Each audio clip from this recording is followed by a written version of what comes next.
नमस्कार, बहुत बहुत स्वागत है आप सभी का हमारे विशेष कार्यक्रम में। मैं आप सभी के साथ हूं कंचन। सर्वप्रथम तो मैं यही कहूंगी कि आप सभी के लिए दीपावली का त्योहार बहुत ही खुशियां लेकर आए। आपके जीवन में सुख आए, समृद्धि आए, आपके जीवन में मान सम्मान की वृद्धि हो, धन की वर्षा हो। आज इस विशेष कार्यक्रम में हम एक बहुत ही विशेष विषय पर बात करने जा रहे हैं। दरअसल दर्शकों, आप सभी दीपावली की पूजा करते हैं, लेकिन लोग बड़ा भ्रमित होते हैं कि आखिर हम दीपावली की पूजा खुद कैसे करें। अगर हमें अपने घर में दीपावली की पूजा करनी है तो हम कैसे पूजा करें, कैसे हम शुरू करें, हम अपनी तैयारी कैसे करें, कैसे विधि विधान से हम अपनी पूजा को संपन्न करें। बहुत से लोग तो बड़े बड़े पंडित आचार्यों को बुलाते हैं, लेकिन बहुत से लोग हैं जो बिना पंडित जी की पूजा करते हैं। तो आज ये कार्यक्रम उन सभी के लिए है कि आपको अपने घर पर दीपावली की पूजा कैसे करनी है, कैसे विधि विधान आपको करने हैं पूरे, कैसे आप तैयारी करेंगे, पंचामृत कैसे बनाएंगे, आप अपने घर में ऐसी कैसी पूजा करेंगे जिससे आपके घर में धन की वर्षा हो। तो चलिए इस कार्यक्रम को शुरू कर रही हूँ। मेरे साथ जाने माने ज्योतिष आचार्य राज मिश्रा जी हैं। बहुत बहुत स्वागत है आचार्य जी। धन्यवाद। आचार्य जी, जैसे कि मैंने कहा कि हम सभी पंडित जी के साथ जब बैठते हैं तो वो पूजा करते हैं, हम देखते हैं और वही पूजा विधि विधान से करके सब कुछ करके चले जाते हैं। लेकिन आज मैं आपसे जानना चाहती हूँ कि बहुत से ऐसे लोग हैं जो अपने घर पर पंडित जी को नहीं बुलाते हैं, नहीं बुला पाते हैं, तो वो कैसे पूजा करें, तो पूरी विधि बताइए। बहुत इंपॉर्टेंट है और दर्शकों, वाकई में ये कार्यक्रम आपके लिए बहुत महत्वपूर्ण रहने वाला है और इस कार्यक्रम को देखने के बाद, सुनने के बाद मैं निश्चित कह सकता हूं कि पंडित जी की दक्षिणा तो आप बचा ही सकते हैं। बिल्कुल। और श्रद्धा से आप पूजा भी कर सकते हैं। तो आज इस पूरी प्रक्रिया में मैं आपको ये बताने जा रहा हूं कि आखिर आप अपने घर पे स्वयं पूजन कैसे कर सकते हैं और उस पूजा का पूरा लाभ कैसे प्राप्त कर सकते हैं और क्या प्रार्थना आपको करनी चाहिए जिससे माता लक्ष्मी की कृपा, भगवान गणेश जी की कृपा, कुबेर देवता की कृपा आपको पूरी तरीके से प्राप्त हो जाए। एक बात ध्यान रखिएगा, दीपावली बहुत महत्वपूर्ण त्योहार है या कोई भी पूजन इत्यादि जब हम करते हैं तो हम महत्वपूर्ण ये नहीं है कि मंत्र कैसा उच्चारण किया जा रहा है, महत्वपूर्ण ये है कि जो हम पूजा कर रहे हैं हमारी भावना कितनी कनेक्ट है इस पूजा में, हम उस प्रोसेस को कैसे फॉलो कर रहे हैं जो उस पूजन का पूरा प्रोसेस है। अगर उस पूजन के पूरे प्रोसेस को आप तरीके से फॉलो करते हैं तो ऐसे परिस्थिति में उस पूजन का पूरा फल प्राप्त होता है। लेकिन आपको बता देता हूं, अगर पूजन का प्रोसेस प्रॉपर फॉलो नहीं हो पाता है ना, तो चाहे जितना बड़ा विद्वान उस पूजन को करवा रहा हो लेकिन उसका फल प्राप्त नहीं होगा। मैं उदाहरण देना चाहता हूं। त्वष्टा ऋषि थे, उन्होंने एक पुत्र को जन्म दिया, पुत्र को पैदा किया, पुत्र की कामना की और पुत्र की कामना में ये प्रयास किया कि वो पुत्र जो पैदा हो वो इंद्र का वध करे। लेकिन सिर्फ एक छोटी सी गलती उनके द्वारा हुई जिसके कारण ये प्रार्थना हो गई कि जो पुत्र पैदा हो इंद्र के द्वारा मारा जाए, और त्वष्टा ऋषि का जो पुत्र पैदा हो इंद्र के द्वारा मारा गया। तो इसी कारण से बहुत महत्वपूर्ण है कि हम सब स्वयं पूजन करें या किसी को बुलाकर, आचार्य को बुलाकर के कराएं, वो एक अलग विषय है। दीपावली का दिन, व्यस्तता का दिन, आचार्य जनरली मिल नहीं पाते हैं, ढंग से पूजन हो नहीं पाता है, हम लोग अपना स्वयं का पूजन प्रॉपर कर नहीं पाते हैं। आज क्योंकि मैं आपका आचार्य हूं, आप लोग हमेशा बहुत श्रद्धा रखते हैं, विश्वास रखते हैं, कार्यक्रम को देखते हैं, तो आज मेरा प्रयास है कि मैं आपको हर एक चीज बताऊं कि पूजन किया कैसे जाना चाहिए। लेकिन चलिए, आप मेरे साथ पूजन कर सकते हैं। ये पूजन आपके लिए बहुत महत्वपूर्ण है। इस वीडियो को चला लीजिए, जो क्रम बता रहा हूं उसी क्रम से आप पूजन करते चले जाइए।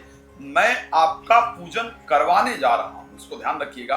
तो बस आपको इस वीडियो को चला लेना है और मेरे साथ अपना पूजन करते जाना है। मैं आपका पूजन भी कराता जाऊंगा और आपको विधि बताता जाऊंगा। तो आइए, सबसे पहले हम लोग क्या प्रक्रिया को फॉलो करना चाहिए उसको बता देते हैं। सबसे पहले भगवान गणेश जी की जो मूर्ति है जनरली हम सभी लोग रखते हैं। देखिए, ये बड़ा सुंदर एक चौकी हमको लेना चाहिए। ऐसे ही चौकी के ऊपर यहाँ हमने लाल कपड़ा डाल रखा है, लाल कपड़ा हम सबको रखना चाहिए। यहाँ पर हमने क्या किया गया है, फ्रूट रख लिया है। ध्यान रखिएगा, जनरली पूजा में जो विशेष सामग्री की आवश्यकता होती है वो क्या होती है, रोली, यानी जो तिलक हम लगाते हैं रोली होना चाहिए। मोली, जो हम धागा बांधते हैं इसको मोली कहते हैं, मोली होना चाहिए। धूप अगर पॉसिबल हो तो जरूर होना चाहिए, धूप हमने बना रखा है, इसी प्रकार आप भी धूप को बना सकते हैं। और उसके साथ लौंग, इलायची, पान सुपारी इत्यादि होती है। तो देखिए, हमने पान रख रखा है, इसके अंदर लौंग इलायची पूरी है, नारियल है, फूल माला है, मिठाई है और पंचामृत बनाने की सारी सामग्री यहाँ पर उपस्थित है। अब आपको सबसे पहला पूजन में करना क्या है, अपने घर के अंदर इसकी तैयारी करनी कैसे। सबसे पहली आवश्यकता भगवान गणेश और माता लक्ष्मी की मूर्ति, ये पूजन में हमारे लिए बहुत इंपॉर्टेंट होती है। कुबेर की भी मूर्ति अगर हो तो बेहतर है, नहीं हो तो भगवान गणेश और माता लक्ष्मी की मूर्ति हमें रखनी चाहिए। मूर्ति की स्थापना कैसे करनी चाहिए? मूर्ति की स्थापना इस प्रकार से, जनरली अगर अलग अलग भगवान गणेश और लक्ष्मी है तो ध्यान रखिएगा, लक्ष्मी जी की जो मूर्ति होगी जब आप बैठे हो तो आपके यानी गणेश जी के हमेशा लक्ष्मी जी की मूर्ति दाहिनी तरफ होनी चाहिए। आप जब बैठे होंगे सामने होंगे तो आपके बाईं तरफ होगी, लेकिन गणेश जी के दाहिनी तरफ वो मूर्ति होनी चाहिए। इसमें खैर किसी प्रकार से देखिए, गणेश जी इधर बैठे हैं लेफ्ट में और माता लक्ष्मी बाईं तरफ बैठी हैं। अगर अलग अलग आप कोई मूर्ति, इसमें ज्वाइंट है, लेकिन अगर अलग अलग कोई मूर्ति ले रहे हैं तो इसी प्रकार की होनी चाहिए, आपको विशेष ध्यान रखना है। कभी भी मूर्ति को खाली वस्त्र पर भी नहीं रखना चाहिए।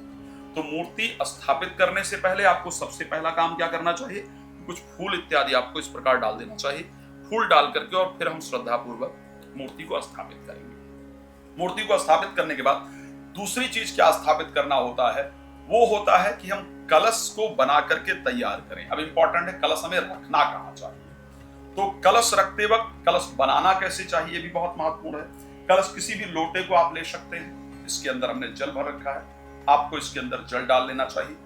जल के साथ साथ इस लोटे के अंदर आपको चावल जरूर डाल के रखना चाहिए, कभी खाली कलश नहीं रखते हैं। कई बार पंचरत्न इत्यादि डालने का विधान है, दीपावली में ऐसा नहीं करें, उससे कोई फर्क नहीं पड़ता है। नहीं तो पंचरत्न डाल दिया जाता है, सर्वौषधि डाल दी जाती है, मौजूद है तो ठीक है डाल सकते हैं, नहीं तो इसकी कोई आवश्यकता नहीं है। लेकिन अब सबसे इंपॉर्टेंट होता है कि इस प्रकार से मोली लेकर के, और कलश पर मोली जरूर बांधा जाता है, तो मोली ऐसे करके 3 बार आप श्रद्धा पूर्वक इस प्रकार 3 बार कम से कम आपको मोली को जरूर बांधना चाहिए। 3 बार या 5 बार आप कलश के साथ ऐसे मोली बांध सकते हैं। मोली बांधने के बाद कलश पर स्वास्तिक जरूर बनाना चाहिए, ये भी बहुत शास्त्रोक्त नियम है। स्वास्तिक बहुत सारे लोगों को बनाना नहीं आता है, तो स्वास्तिक बनाया कैसे जाना चाहिए। स्वास्तिक में पहले जैसे आप प्लस का निशान बनाते हैं ना, तो ऐसे प्लस का आपको निशान बना देना चाहिए। फिर ये वाला पार्ट है, प्लस का निशान बनाने के बाद इसको नीचे लेकर के आ जाना चाहिए, इसको इधर लेकर चले जाना चाहिए, इसको ऐसे ऊपर ले जाएंगे, इसको ऐसे, फिर 3 बिंदियां स्वास्तिक में जरूर बना देना चाहिए। ये स्वास्तिक बनाने की प्रक्रिया है पूरी। और फिर साथ में रिद्धि सिद्धि जो है वो 2 ऐसे खींच देना चाहिए। अब एक बात ध्यान रखना चाहिए, गणेश जी के बाएं साइड में कलश स्थापित करना चाहिए। नियम है शास्त्र का कि गणेश जी के बाएं साइड में ही कलश को स्थापित करें, और कलश को कभी ऐसे स्थापित नहीं करना चाहिए कि जो बिना उसके किसी चीज को नीचे रखे हुए। कलश के नीचे अनाज रखने का नियम है, तो हम लोग चावल और फूल इस प्रकार लेंगे और उठा करके ऐसे कलश को स्थापित करना चाहिए। कलश के लिए कहा जाता है कि कलशस्य मुखे विष्णु कंठे रुद्रः समाश्रिता। कलश के मुख में भगवान विष्णु का विराजमान होते हैं। कलश के ब्रह्मा जी का और भगवान शंकर और सभी तीर्थों का और इष्ट देवता कुल देवता का आवाहन होता है। अब कलश पर कंचन जी आप लगाइए प्लीज जी। आम के पत्ते लगाने होते हैं ना कलश के अंदर, ऐसे आम के पत्ते आप सब लोगों ने देखा होगा। हाँ। आप करेंगे तो लोगों को बड़ी आसानी से पता चलेगा, है ना।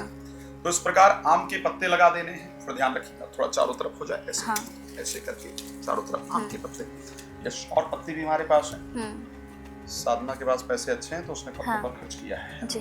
तो ऐसे आम के पत्ते ले आएंगे। हाँ। और फिर आम के पत्ते ला करके फिर नारियल कलश पर रखना होता है, हम सभी लोग जानते हैं। नारियल ना हो तो दिया जला करके कलश पर रखा जा सकता है, बट नारियल को 3 बार मोली, है ना, ऐसे करके 1 फिर 2 और फिर 3, ऐसे 3 बार आपको मोली जरूर लपेटना होता है।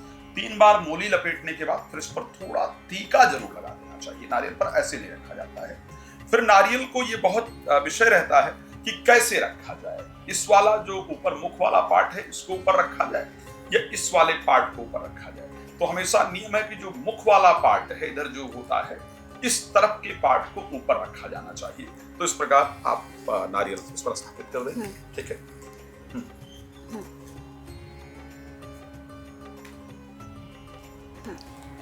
ठीक है, तो इस प्रकार से नारियल प्रॉपर स्थापित हो गया। अब नारियल स्थापित होने के बाद क्या करना चाहिए? दिया जलाना चाहिए। दिया आखिर कहाँ रखना चाहिए? पूजन से पहले दीपक रखने का नियम है। दीपक भी खाली, कोई भी चीज पूजा में बिना नीचे कुछ रखे नहीं रखना चाहिए। दीपक हमेशा कलश के सामने रखना चाहिए।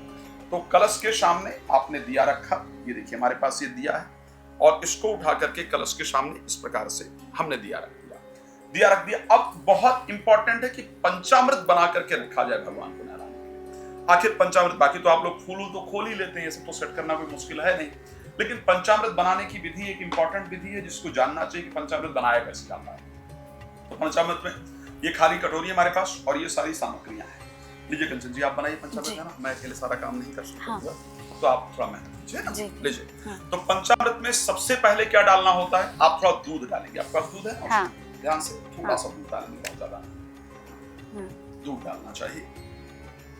हाँ बस ठीक है, थोड़ा सा डाल लीजिए थोड़ा दूध, और फिर इसके अंदर दही डालेंगे। दूध के बाद चम्मच है, चम्मच डाल सकते हैं ऐसे। दूध के बाद हल्का सा दही डालिए। दूध के बाद दही डालना होता है, फिर शहद डालना होता है, उसी चम्मच का यूज कर सकते हैं आप चाहें। हाँ बस थोड़ा शहद डालेंगे।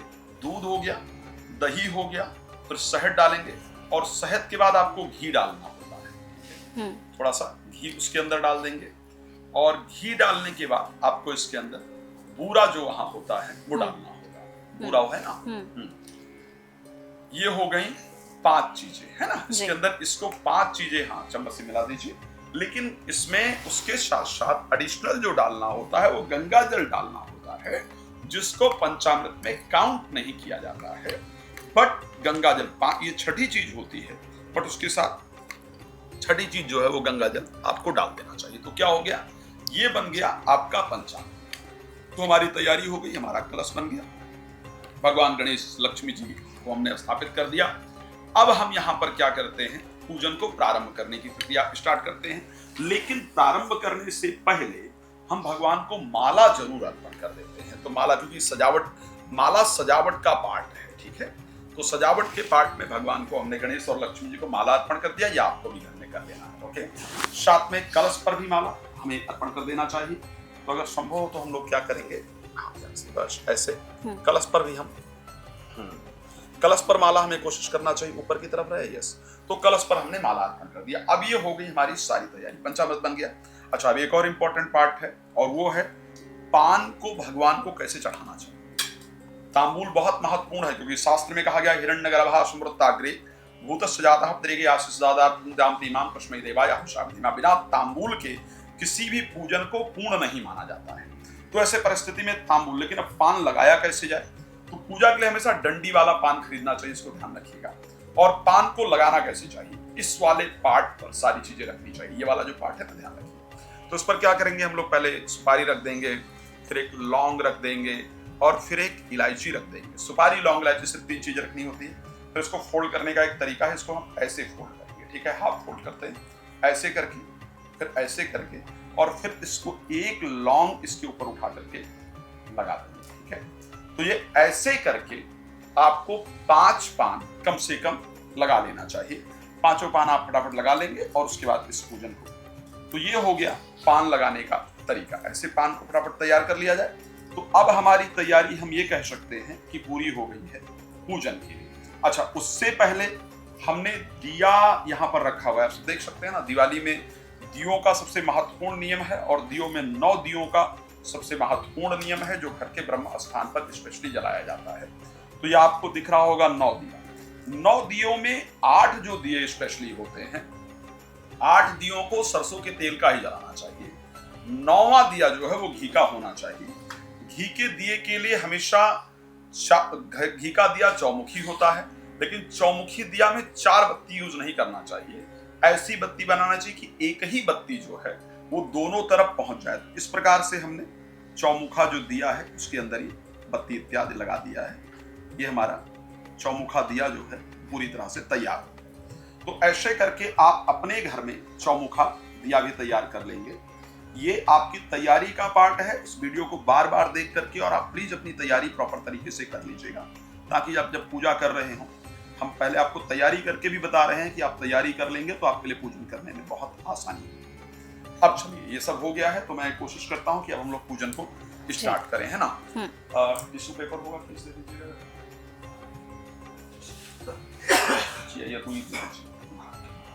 कोई बात नहीं, छोड़ना चाहिए।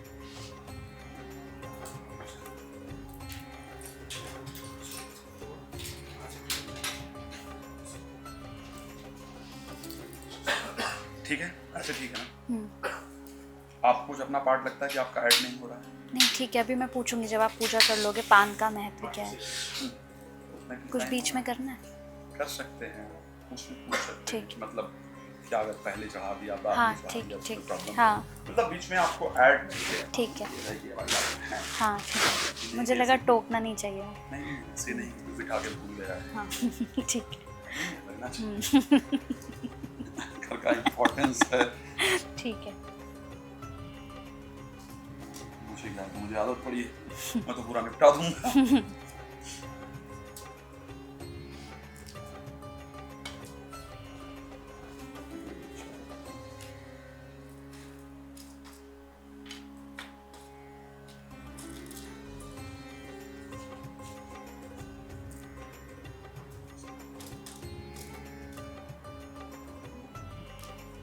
Okay, start. रेडी? तो अब हमने सारी तैयारी कर लिया, पान लगा लिया, रोली मोली हो गया, फूल इत्यादि सारी चीजें हो गई। अब आखिर हम पूजा करेंगे कैसे? अब हमको सबसे पहला काम क्या होता है, पूजन की तैयारी के बाद आपको अपने आप को पवित्र करना होता है। कंचन जी, ये नियम है जी। कि भगवान बाहरी शुद्धि को नहीं देखते हैं, आपकी जो इंटरनल शुद्धि है वो महत्वपूर्ण है। तो आपको अपनी शुद्धि सबसे पहले करना होता है जी। और अपनी शुद्धि करने का नियम है कि आप जल ऐसे लोटे में, मैंने यहाँ पान आम के पत्ते का ये बना रखा है, आप फूल ले सकते हैं नॉर्मल, और फूल लेने के साथ साथ अगर फूल नहीं है तो कुछ भी वैसे छींटा लगा सकते हैं। तो इसको छींटा अपने ऊपर ऐसे लगाना चाहिए। मैं मंत्र बोल रहा हूँ, आप मेरे साथ भी लगा सकते हैं अपने आप को छींटा। तो उससे क्या होगा कि मैं पूजन, इसका मतलब आपका करा रहा हूं, तो आप पूजन कर सकते हैं। वैसे ये पूजन आप सबके लिए है।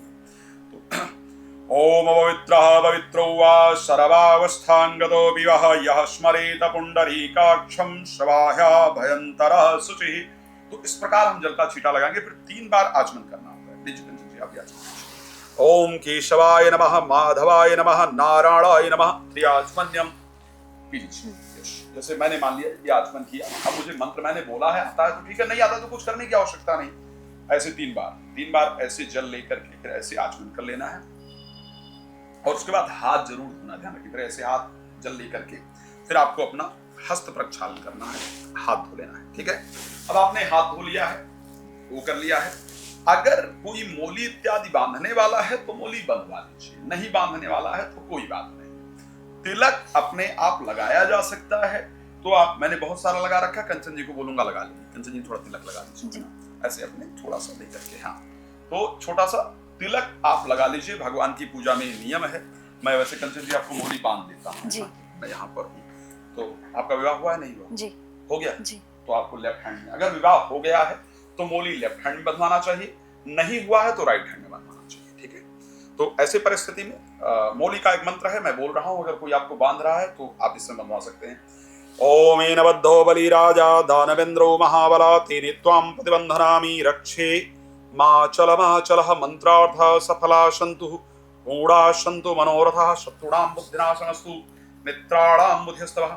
अब मोली बंधवाते वक्त या नहीं मोली बांधा है तो भी हाथ में फूल चावल मैंने कंचन जी के दिया है, ऐसे ही आपको हाथ में फूल चावल लेना है और ले करके गायत्री मंत्र उच्चारण करके अपनी आत्मा, अपने मन को पवित्र कर लेना है, ताकि हम भगवान की पूजा के लिए पूरी तरीके से तैयार हो पाए।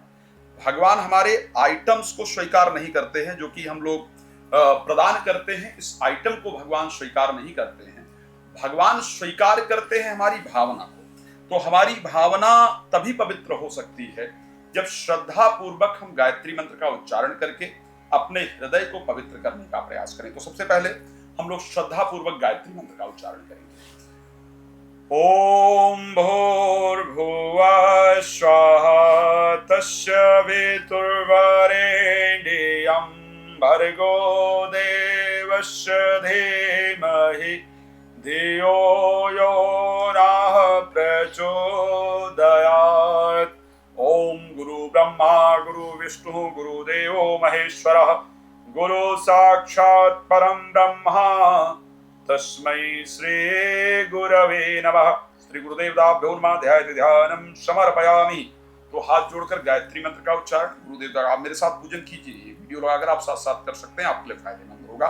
मैं पूजन आपका एक्चुअल में करवा रहा हूँ। तो फिर हम इस फूल को चढ़ा देंगे कंचन जी, और चढ़ाने के बाद हम लोग क्या करेंगे, दिया प्रज्वलित करेंगे। इसको आपको अपने घर में करना है कि आप दिया जला लीजिए। ओम चंद्रमः मनसो जातचक्षुः सूर्यो अजायतः श्रोत्राद्वाश्च प्राणस्य मुगा। ये पूजन वाला दिया है, इसको आपको जला लेना है। उसके बाद जनरली मैंने धूप बना रखा है, पॉसिबल हो तो प्लीज इस धूप को इसी से जला दीजिए। दिया से ही धूप जलाना चाहिए, ठीक है। हाँ, सो दिया से फिर हम इस धूप को श्रद्धा पूर्वक जला लेंगे। जला करके फिर हाथ जोड़ करके हम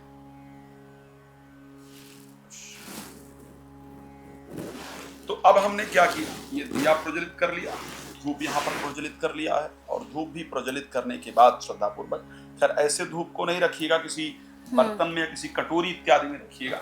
और ध्यान रखिए छोटे बच्चे हो तो हाँ धूप नहीं रखिएगा, जनरली कई बार गले के लिए नुकसानदायक। आचार्य जी, एक सवाल था मेरे मन में। जैसे अभी हम मोली आप बांध रहे थे तो आपने हाथों में मेरे फूल और चावल कुछ रखे थे, इसका महत्व क्या होता है हमारे जीवन में? देखिए, कभी भी खाली हाथ मोली नहीं बंधवाना चाहिए, शास्त्र का नियम है। अच्छा। जब भी कोई धार्मिक प्रक्रिया आप कर रहे हो तो आपको खाली हाथ नहीं बंधवाना चाहिए, इसलिए मैंने आपके हाथ में फूल चावल दिया है।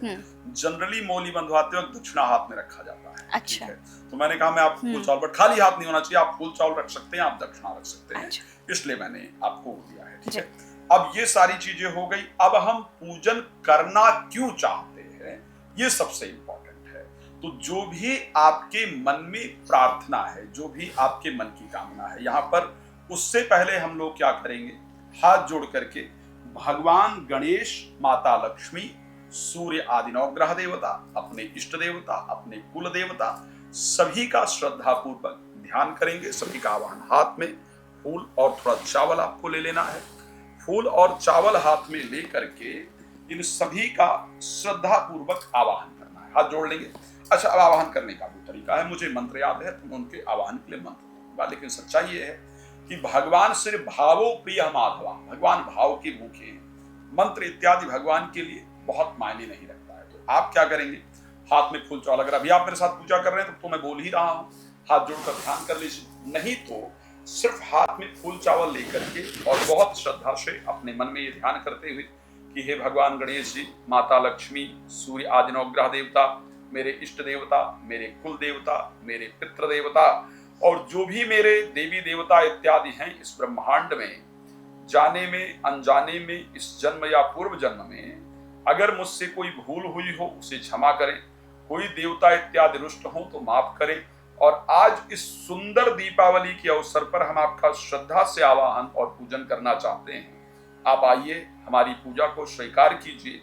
आपकी कृपा से जो वस्तु हमें प्राप्त हुई है हम उसको आपको अर्पण करना चाहते हैं। आइए, स्वीकार कीजिए और हम पर अपना आशीर्वाद बनाइए। इस प्रकार श्रद्धा से प्रार्थना करना है। मैं मंत्र का उच्चारण कर रहा हूं, आप अगर कर सकते हैं अच्छी बात है, नहीं तो कोई जरूरत नहीं है। ओम गजाननं भूतगणाधिसेवितं कपिध्वजम्बो फलचारुभक्षणम्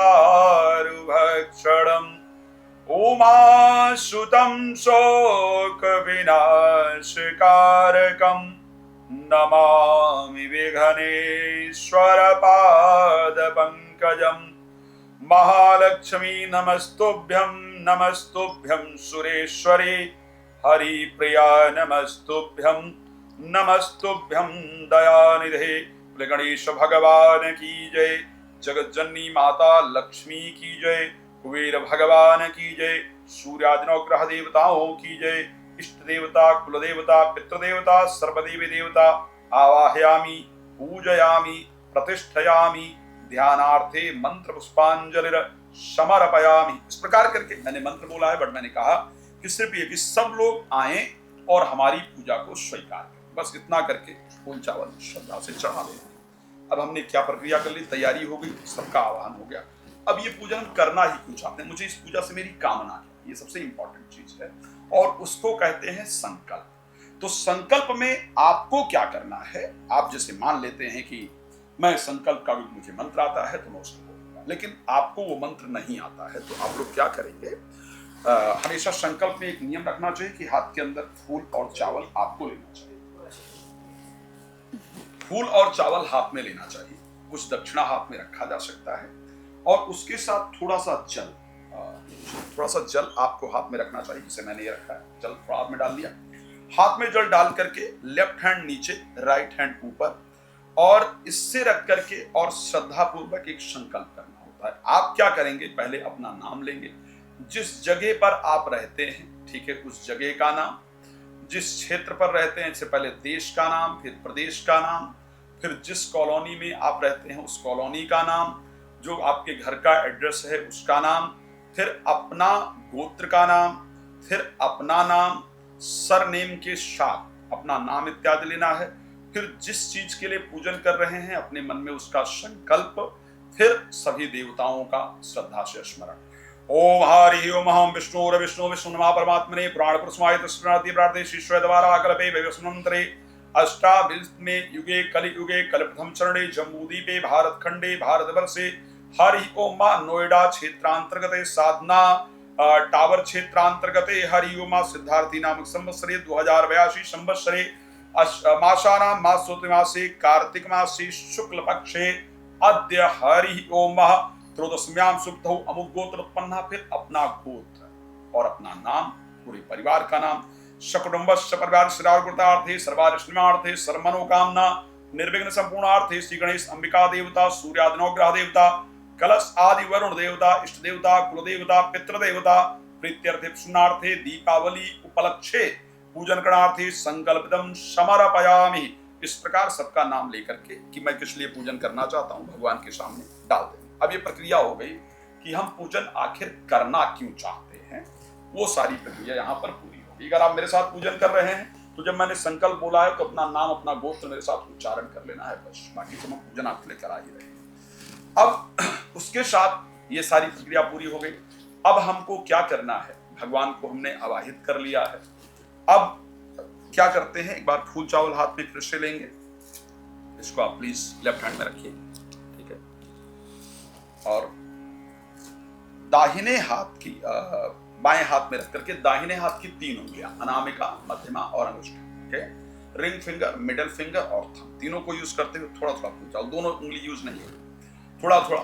जैसे हम मंत्र बोलेंगे लेकिन आपको क्या करना है, गणेश जी आइए, लक्ष्मी जी आइए, सूर्यादि नवग्रह देवता आइए, कुबेर आइए, हमारे इष्ट देवता आइए, हमारे कुल देवता आइए, हमारे पितृ देवता आइए, भगवान शंकर आइए, एक एक बार बोलते ऐसे बोलना है। हम मंत्रों बोल रहे हैं, ओम लक्ष्मी नारायणाभ्याम नमः आवाहयामि पूजयामि प्रतिष्ठयामि, उमा महेश्वराभ्याम नमः आवाहयामि पूजयामि प्रतिष्ठयामि, वाणी हिरण्यगर्भाभ्याम नमः आवाहयामि पूजयामि प्रतिष्ठयामि, सजी पुरंदराभ्याम नमः इष्ट आवाहयामि पूजयामि प्रतिष्ठयामि, इष्ट देवताभ्यो नमः आवाहयामि पूजयामि प्रतिष्ठयामि, कुल देवताभ्यो नमः आवाहयामि पूजयामि प्रतिष्ठयामि, ग्राम देवताभ्यो नमः आवाहयामि पूजयामि प्रतिष्ठयामि, स्थान देवताभ्यो नमः आवाहयामि पूजयामि प्रतिष्ठयामि, वास्तु देवताभ्यो नमः आवाहयामि पूजयामि प्रतिष्ठयामि, सूर्यादि नवग्रह देवताभ्यो नमः आवाहयामि पूजयामि प्रतिष्ठयामि, विशेष कुबेर लक्ष्मी देव्ये नमः श्री गणपतये नमः, कलशाद देवताभ्यो नमः आवाहयामि पूजयामि प्रतिष्ठयामि।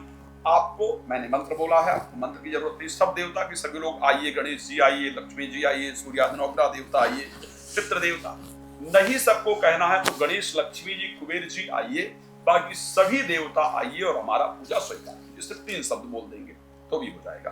अब सब आ गए, अब हम इनको आसन देंगे, श्रद्धा पूर्वक प्रणाम करते हुए कि प्रभु आसन ग्रहण कीजिए, ये श्रद्धा पूर्वक। वेद का मंत्र है ओम मनो जूत्र जुखतामाजस्य करके, बट आप सिर्फ इतना कह देंगे ठीक होगा। अब जब भगवान आ गए तो अब सबसे पहली आवश्यकता क्या होती है, हमारे घर पर जब कोई आता है तो हम सबसे पहले उनको स्नान कराते हैं। तो भगवान आए तो सबसे पहले थोड़ा सा स्नान जल से छींटा लगा दीजिए, आपको भी यही करना है, ठीक है। ओम गंगे च यमुने चैव गोदावरी नर्मदे सिंधु कावेरी जले आचमन्य मध्ये मध्ये पानीयम उत्तरापुष्पम जलम समर्पयामि। जल उपरांते, जल के बाद वस्त्र अर्पण करना होता है, तो ये मोली जो है वो वस्त्र का काम करता है, तो भगवान को श्रद्धा पूर्वक वस्त्र अर्पण कर दीजिए, ठीक है। बस वस्त्र चढ़ा देंगे। वस्त्र चढ़ाने के बाद क्या करते हैं हम भगवान को, फिर से पंचामृत स्नान, हमने भी ये पंचामृत बनाया था ना, आपको पंचामृत बनाते हुए दिखाया था। जल स्नान के बाद पंचामृत थोड़ा सा भगवान गणेश जी के सामने और कर दिया, तो हमने क्या किया कि यस, पंचामृत स्नान थोड़ा सा और थोड़ा यहाँ करा दिया, लेकिन पंचामृत स्नान के बाद शुद्ध जल से स्नान जरूर कराना होता है, इसको ध्यान रखिएगा। तो फिर से हम शुद्ध जल से गंगा जल का छींटा लगाएंगे, ठीक है। ये पूरी प्रक्रिया ऐसे ही आपको करना है पूजन, इसको ध्यान रखिएगा, या आप मेरे साथ कर सकते हैं। तो अब हमने गंगा जल का छींटा लगा दिया, चढ़ा दिया। उसके बाद फूल और चावल आपको श्रद्धा पूर्वक जरूर अर्पण करना होता है, इसको ध्यान रखिएगा। तो ये हमारे पास फूल है और चावल है, भगवान को श्रद्धा पूर्वक फूल चावल आप चढ़ाएंगे। ये प्रक्रिया है कि भगवान को फूल चावल, इसके बाद ये क्रम है, इसी क्रम से इसी तरीके से आपको करना है। फूल चावल के बाद चढ़ाने के बाद पुष्पाणि पूज्यार्थम पुष्माल्याम समर्पयामि पुष्माल्यापरांते नैवेद्य। अब मिठाई चढ़ाने से पहले, से हम किसी को खाना देने से पहले ना, कपड़े देने से पहले हाथ नहीं धोते, बाकी चीजें देने से पहले हाथ नहीं धोते, लेकिन खाना देने से पहले हाथ जरूर धोना चाहिए। इसी प्रकार भगवान के लिए प्रक्रिया है, तो हम लोग अपना हाथ धो लेंगे मिठाई चढ़ाने से पहले। अगर आपने घर में कोई हलवा इत्यादि बनाया है तो आप उसको श्रद्धा से चढ़ा सकते हैं। यहाँ हमारे पास मिठाई विद्यमान है, तो हम वैसे तो इसको आप चाहें तो दोने इत्यादि में लेकर के और श्रद्धा पूर्वक भगवान को अर्पण कर सकते हैं। हमारे पास ये कटोरी है, तो हम क्या करेंगे, इस कटोरी में इसका ये निकाल करके और भगवान को जो मिठाई है उसको श्रद्धा पूर्वक अर्पण करेंगे। आपके पास जितनी मिठाइयाँ हो आप अर्पण कर सकते हैं। भगवान को फर्क नहीं पड़ता है कितनी मिठाई आप अर्पण कर रहे हैं, फर्क पड़ता है कितनी श्रद्धा से आप कर रहे हैं। तो ये मिठाई चढ़ा करके, और मिठाई चढ़ा करके भगवान से श्रद्धा से हाथ जोड़कर प्रार्थना करना कि प्रभु आप इसको ग्रहण कीजिए। घर में अगर आपने कोई खीर बनवाया है, हलवा बनवाया है, तो वो श्रद्धा से अर्पण कर दीजिए। लेकिन मिठाई से, खाना खाने के बाद हम पानी पीते हैं तो जल का छींटा लगाइए, भगवान को एक हिसाब से पानी अर्पण करना है, ठीक है। अब नियम है, इसको अर्पण करने के बाद हमको क्या करना है, फल जरूर चढ़ाना होता है। ओम इदम फलम, 2 फल टच कर दीजिए, यहाँ चढ़ा दीजिए। बाकी भगवान सिर्फ 2 फल आप लोग अर्पण कर सकते हैं, चढ़ा दीजिए। ओम इदम फलम मया देवा स्थापितं वृषस्तवः तेन मे सफलावातिर भजी यजुर्फलम समर्पयामि श्री गंगणपतये नमः श्री लक्ष्मी देव्यै नमः ऋतुफलम समर्पयामि हरि ओम महा। ऋतुफलम ने अर्पण कर दिया। ऋतुफल अर्पण करने के बाद मुखवासारार्थे तांबूलम पूंगी फलम समर्पयामि, तिलक प्लीज लगा दीजिए, टीका। ओम श्रीखंड चंदनम दिव्यम गंधाढ़ सुमनोहरम विलेपनम श्रेष्ठा चंदनम प्रतिताम्मा श्रीखंड चंदनम समर्पयामि सकलस्ते। श्रीखंड चंदन उपरांते हरि ओम पुष्माल्या उपरांते नैवेद्य उपरांते फल उपरांते मुखवासारार्थे। उसके बाद जो ये आपने पान मंगाया था ना, जनरली 5 होना चाहिए, हमारे पास ये 5 है। तो इन सभी के बाद हम लोग जो है वो पान श्रद्धा पूर्वक 5 पत्ते पान के भगवान को मुख शुद्धि के लिए श्रद्धा से पान अर्पित कर दीजिए। तांबूलम पूंगी फलम लौंगीलाम च समर्पयामि, मुखवासार तांबूलम पूंगी फलम समर्पयामि, द्रव दक्षिणा। उसके बाद भगवान दक्षिणा जरूर श्रद्धा से आप लोग घर पे अर्पण कर सकते हैं।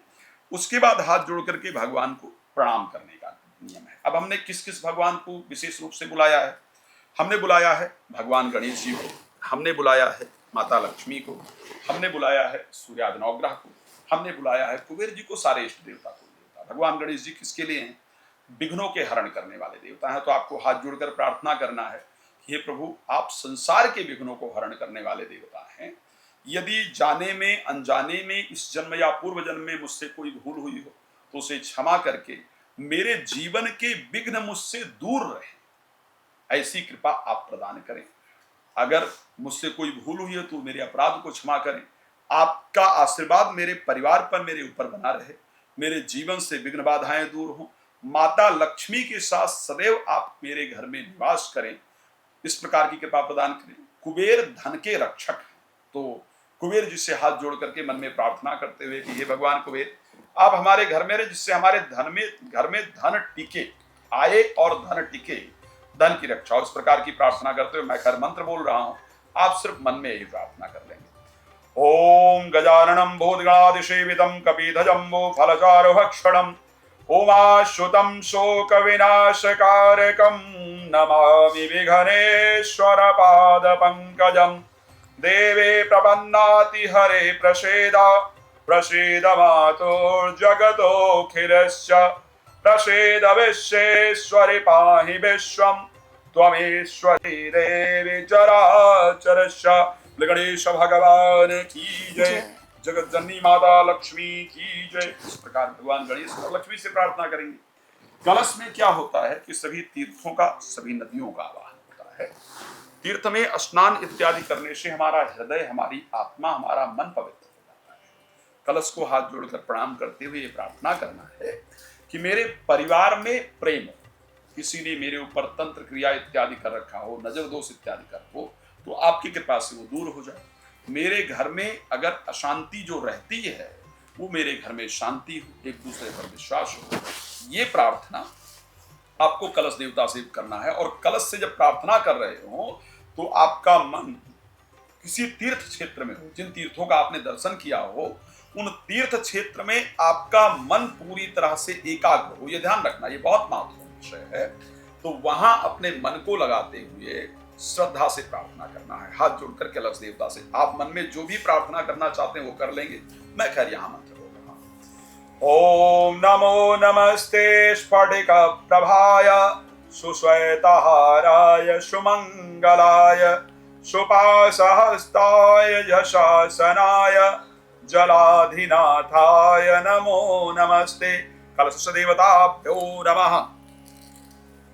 फिर हाथ जोड़ करके सूर्य आदि नवग्रह को प्रणाम करना है। सूर्य आदि नवग्रह को जब प्रणाम करेंगे तो उनके साथ इष्ट देवता, कुल देवता, पितृ देवता सबको प्रणाम हो जाता है। सूर्य आदि नवग्रह देवता को हाथ जोड़कर प्रणाम करते हुए प्रार्थना करते हुए कि हे प्रभु, इस संसार में जन्मे हुए सभी प्राणियों शुभ अशुभ कर्मों के द्वारा आप फल प्रदान करते हैं। यदि हमसे जाने अनजाने में कोई भूल हुई है तो उन्हें क्षमा करें।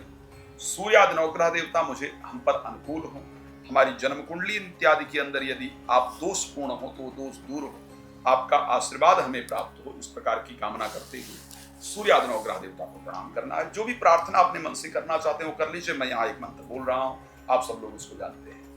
ओम ब्रह्मा मुरारे त्रिपुरांतकारे भानुशशि भूमि सुतो बुधश्च गुरुश्च शुक्रः शनि राहु केत्वा सर्वे ग्रहा शांतिकरा भवन्तु।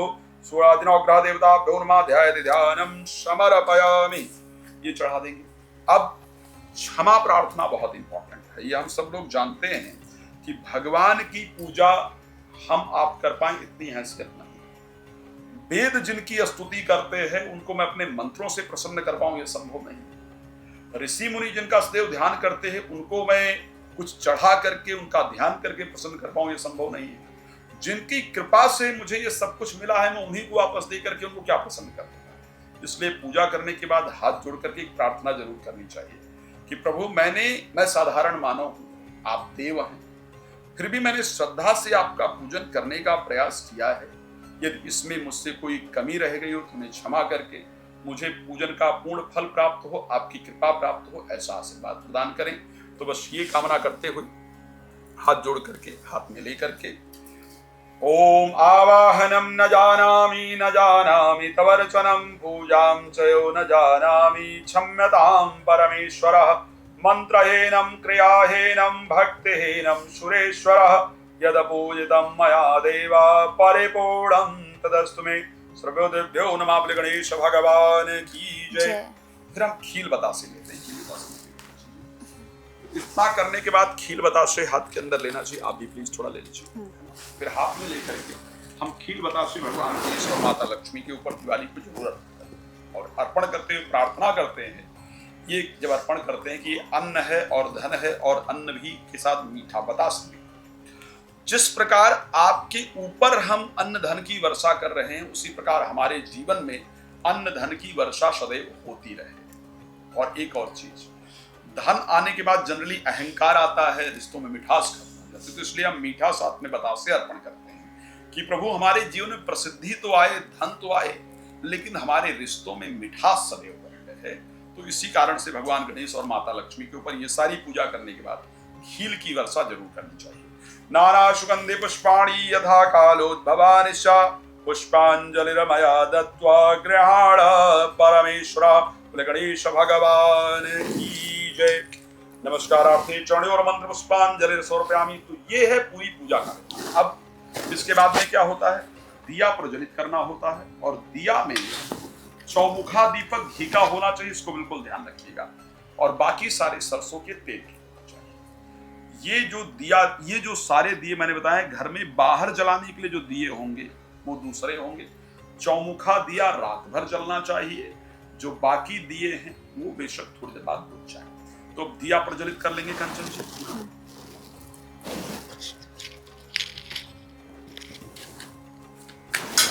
ओम चंद्रमा मनसो जात चक्षुः सूर्यो जायतः श्रोत्राद्वायुष्प्राणस्य चारों जलाने हैं। तो इस प्रकार आप सबको जो अपने घर का पहले चौमुखा दिया प्रज्वलित करेंगे, फिर बाकी सारे दिए प्रज्वलित करेंगे। चौमुखा जला करके यहीं पर रहने देंगे, 24 घंटे जलेगा।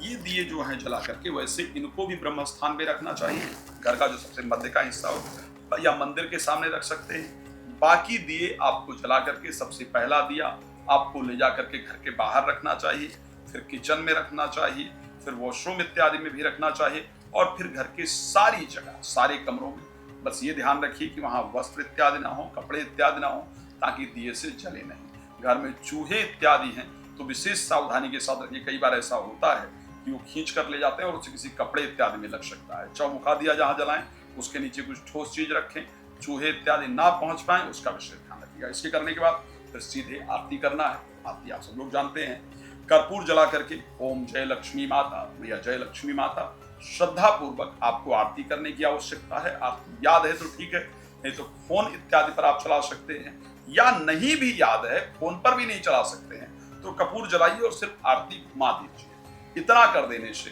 भगवान की पूरी कृपा आपको प्राप्त होगी, आपका जीवन सुखमय होगी, मेरी शुभकामना है। आप लोग प्लीज कमेंट करके जरूर बताइएगा कि आपको ये सारी विधि लगी। जी बिल्कुल। एक और मेरा आखिरी प्रश्न है आपसे। जिस तरह से ये पूरी पूजा पाठ हमने की है, बहुत से ऐसे लोग हैं जो कई बार, जैसे हमने सारी चीज़ें आचार्य जी बड़े विधि विधान से की है कि हमें पान कब चढ़ाना है, हमें खील बताशे कब चढ़ाना है, तो लोगों को इसका आभास नहीं होता है, ज्ञान नहीं होता है। तो क्या इससे हम कभी भी चढ़ा सकते हैं या फिर इसका एक पूरा नियम होता है आचार्य जी? जो मैंने क्रम बताया है, हाँ, इस क्रम को फॉलो करना, इसीलिए वीडियो हमारा बनाने का उद्देश्य है कि जैसे हर चीज का क्रम है। भाई एक बात विशेष है कि आप अपने घर में किसी मेहमान को बुलाएं और मेहमान को बुलाने के बाद सबसे पहले उसको पान पकड़ा दें, तो खाना पहले देंगे या पान देंगे? है नहीं?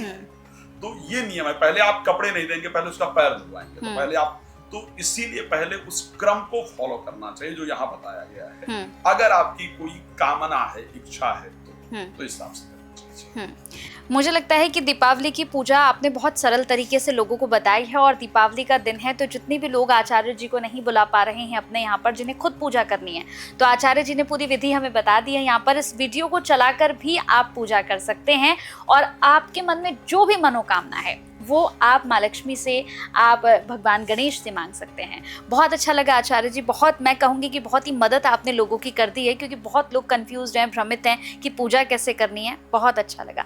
शुभ दीपावली।